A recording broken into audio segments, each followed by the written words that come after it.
ating pag-aaralan ngayon ay si Satanas. Dahil siya yung kalaban ng Diyos, kaagaw ng Diyos sa ating mga kaisipan, sa ating mga prioridad, at maging sa ating pong mga kaluluwa. Sa buhay natin, pinag-aagawan ng dyablo at ng Diyos yung kaluluwa natin. Sapagkat yan po ang pinakamahalaga sa buhay ng tao. It's not your money, it's not your talent, and even your physical, sapagkat ang ating katawan ay galing sa alabok at babalik din ito sa alabok. Ang pinakamahalaga sa buhay ng tao ay ang kaluluwa. Kaya yun ang pinagsisikapan ng kaaway na dyablo na ipahamak. Subalit yan din ang pinagsisikapan ng Diyos na iligtas.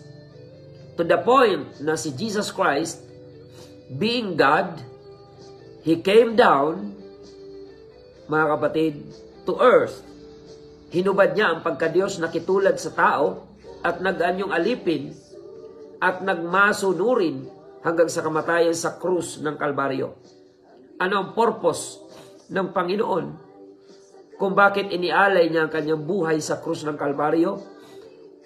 Walang iba kundi upang maligtas at matubos ang ating mga kaluluwa mula sa pagkaalipin sa kasalanan.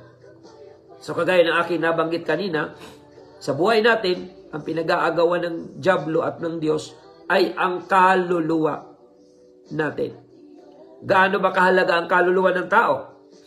Mas mahalaga pa po yan kaysa sa mga bagay ng mundo. Sanlibutang mga bagay, makasanlibutang mga ari-arian. Sapagkat ang sabi po ng Panginoon sa Mateo 16:26, sapagkat ano ang pakikinabangin ng tao kung makamtan man niya ang buong sanlibutan at mapapahamak ang kanyang kaluluwa o buhay. So sa talatang ito ay ipinapaunawa sa atin ng Panginoon na ang pinakamahalaga sa buhay ng tao ay ang kaluluwa. At tandaan natin na ang kaluluwa natin ay eternal. Kaya nga, ang nais ng Panginoon siya ay ating paglingkuran. Dahil ang kaluluwa natin, kahit mamatay na ang ating pisikal, ang kaluluwa natin ay eternal ang halaga. At kapag ito ay napahamak sa impyerno, eternal na kaparusahan. Eternal na pagdurusa. Subalit, kung tayo ay maglilingkod sa Panginoon sa paraang biblikal ayon sa kalooban ng Diyos, ang ating kaluluwa, matapos man ang ating pisikal sa mundong ito, ang kaluluwa natin ay magtatamo ng eternal na buhay doon sa kalangitan sa piling ng ating Panginoon. Kaya naman mga kapatid, paglingkuran natin ang Diyos habang tayo ay may pagkakataon, habang tayo may lakas, habang tayo may buhay. Let us prioritize spiritual things that will benefit our souls eternally in heaven. Dahil ang impyerno, eternal din po. Kaya kapag napunta ang kaluluwa natin sa impyerno, by ignoring spiritual things of God, eternal po yung kapahamakan na yan. So kaya kaibigan, use your freedom of choice wisely. May kalayaan tayo, pero ang ating kalayaan na yan ay pwede tayong ipahamak kung mali ang ating pagpapasya, at pwede rin tayong maligtas kung tama ang pipiliin nating pagpapasya. So, I encourage everyone to use your freedom of choice according to the will of God. So, message to the enemy. Alam niyo po, ngayon, marami tayong mga nababalitaan ng mga taong nawawala ng pag-asa. Mga taong apektado ng mga iba't ibang sitwasyon na nagpapababa ng moral ng tao. Ang pag-asa ng tao ay nawawala. Lalo na kung nakatingin lang tayo sa mga bagay-bagay ng mundo. May mga napapanood tayo sa social media na binibidyohan pa nila yung kanilang pagpapakamatay. Ito po ay hindi magandang tanawin, hindi magandang panuurin, na para bagang hinihikayat pa yung mga manunood na kung kayo ay may problema sa family, problema sa sarili, problema sa kung ano, hanap buhay, ay para bang nag-i-encourage pa ng iba na gawin din ang ganung bagay. Pero tandaan po natin, ang pagpapakamatay ay wala pong kapatawaran sa Diyos. Bakit po? Sapagkat bawal po sa Diyos ang pagkitil ng buhay. Kaya sabi ng Panginoon, mahalin natin ang ating kapwa gaya ng pagmamahal natin sa ating sarili. Kaya kung ikaw ay may suliranin, kapatid na nakikinig at sumusubaybay ngayon, hindi po pagpapakamatay ang sagot. Dahil lalo kang masusuong sa pang-eternal na suliranin ng iyong kaluluwa doon sa impyerno, na wala na doong lunas, wala nang atrasan kapag napahamak tayo doon sa impyerno. Kaya anumang mga discouragement, problema, kawalan, karamdaman, huwag nating ilagay sa isip natin ang pagpapatiwakal. Sapagkat may pag-asa kay Kristo. Kaya nga ang programang ito, ang title ay si Jesus, ang buhay na pag-asa. Dahil ikaw na nakikinig, dumating man sa punto ng buhay mo, na iwanan ka ng lahat, kalimutan ka man ng lahat, pero kailanman hindi ka pababayaan at hindi ka kalilimutan ng Panginoon. So you can send your message to your enemy. I'm talking about Satan.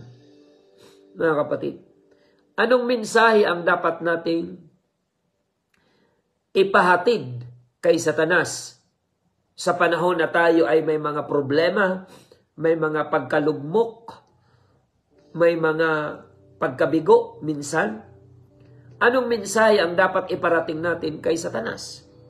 Sabi po ni Propeta Micah, huwag kang magalak laban sa akin o aking kaaway. Pagka ako'y nabuwal, ako'y babangon. Pagka ako'y naupo sa kadiliman, ang Panginooy magiging ilaw sa akin.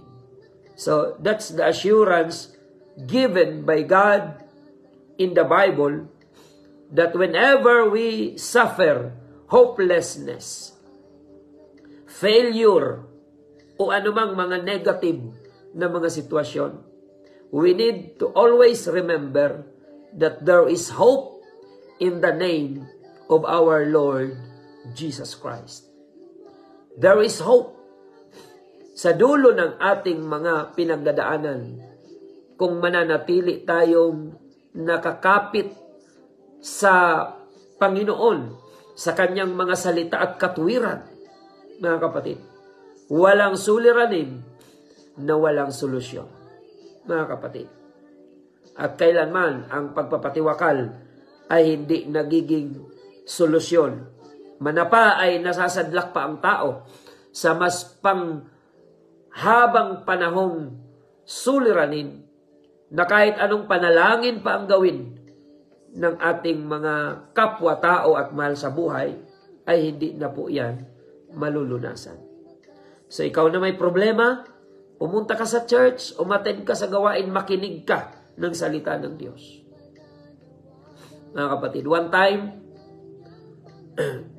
maybe 10 years ago or something like that, mga kapatid. Di ko na maalala ang eksaktong taon. Isang senior citizen ang nagtangkang magpakamatay alas 5 ng umaga habang tulog. Yung kanyang mga kasama marahil sa bahay, sa dami ng problema, sa dami ng mga isipin, suliranin, sa kalusugan niya, sa pamilya niya. And she decided na mag-inom ng lason. Hawak-hawak niya ang lason madaling araw. Subalit pinaisip sa kanya ng Panginoon to open her radio. Buksan ang radyo. Pinaisip sa kanya ng Panginoon. At pagbukas niya ng radyo, hawak-hawak yung lason. Napakinggan niya na tinatalakay ng inyong lingkod sa ating morning program yung tungkol sa kasalanan ng pagpapakamatay, na ang tao ay talagang mapapahamak sa impyerno. Minamadali mo lang ang iyong pagkapahamak kapag ikaw ay nagpapakamatay.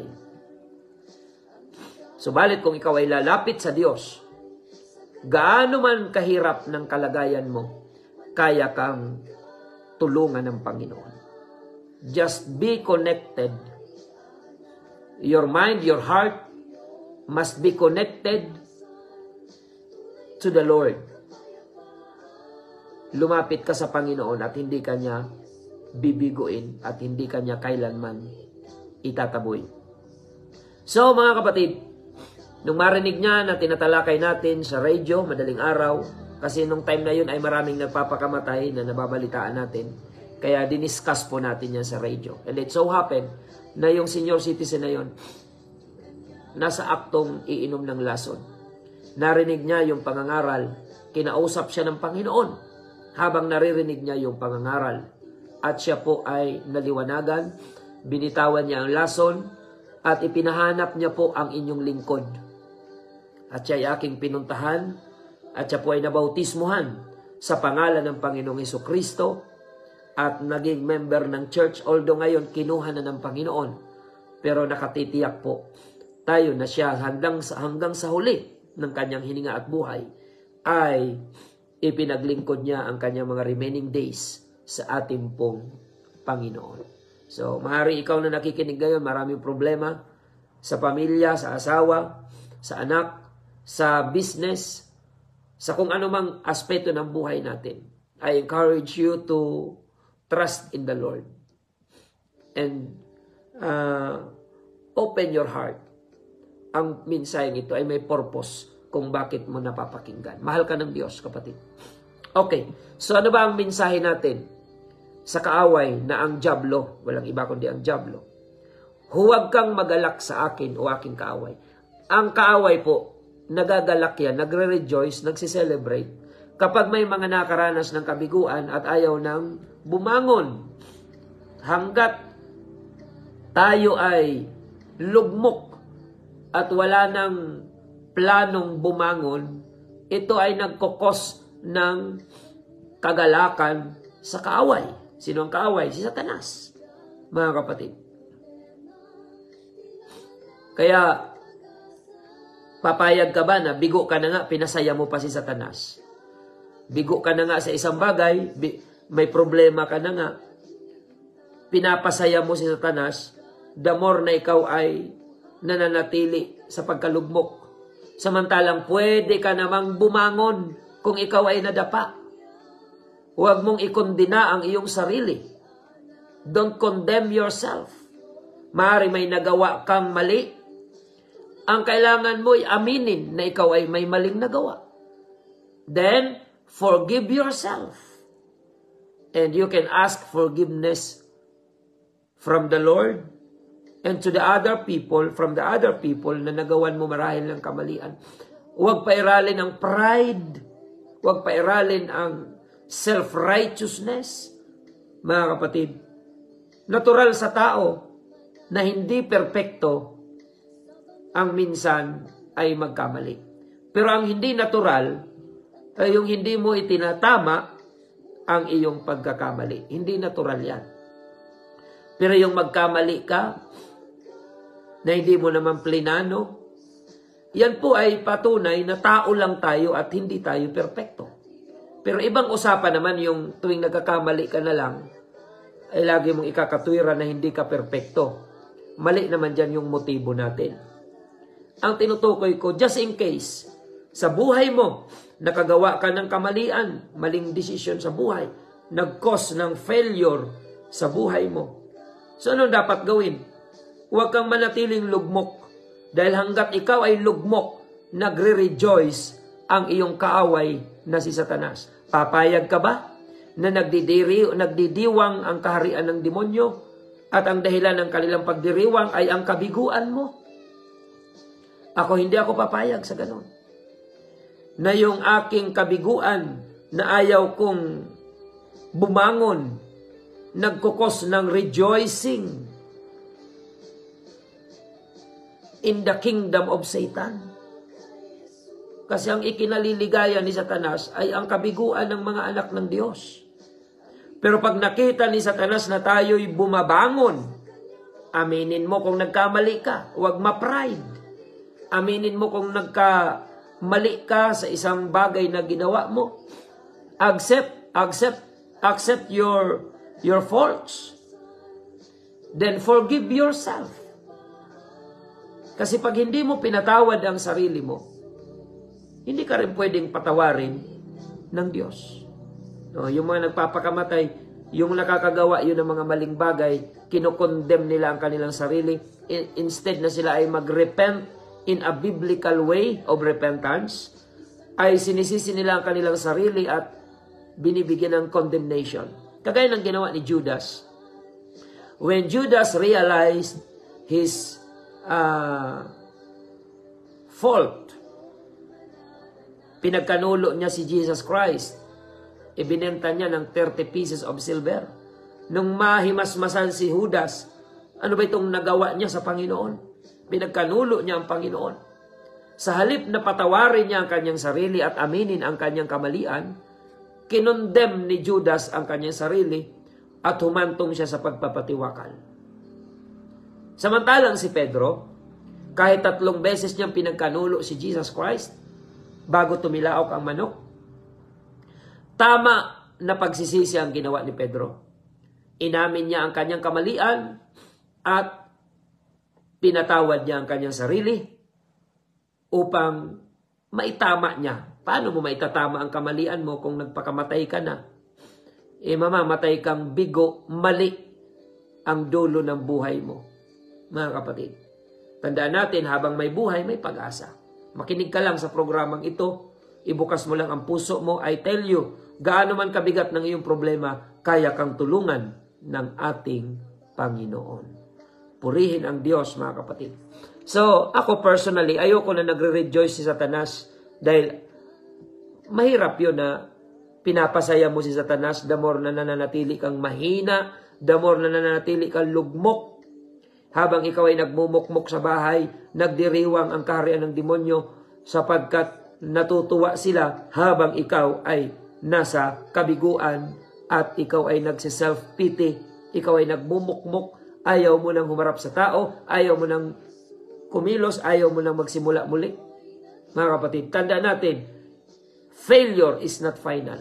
Kung dumadaan man tayo sa mga kabiguan ng buhay, ang kunin natin sa mga sitwasyon na yan ay yung aral na matututunan natin sa mga pangyayari. Pero mag-move on tayo. And the only way we can move on ay kung kasama natin ang presensya ng ating Panginoon. Mga kapatid. So nawa mag-send tayo ng message sa ating kaaway.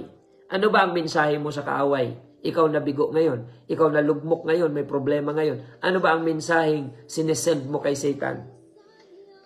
Nawa ang mensahe natin ay positibo. Satanas, kung naisahan mo man ako ngayon, nalugmok mo man ako ngayon, pero hindi pa ito ang huli. Hihingi ako ng tulong sa Diyos para ako'y kanyang ibangon. When I fall, I shall arise. I hope, mga kapatid, na yung mensahe niyan, bawat isang nakikinig ngayon, maipadala natin kay Satanas ang mensaheng yan. Bumangon ka.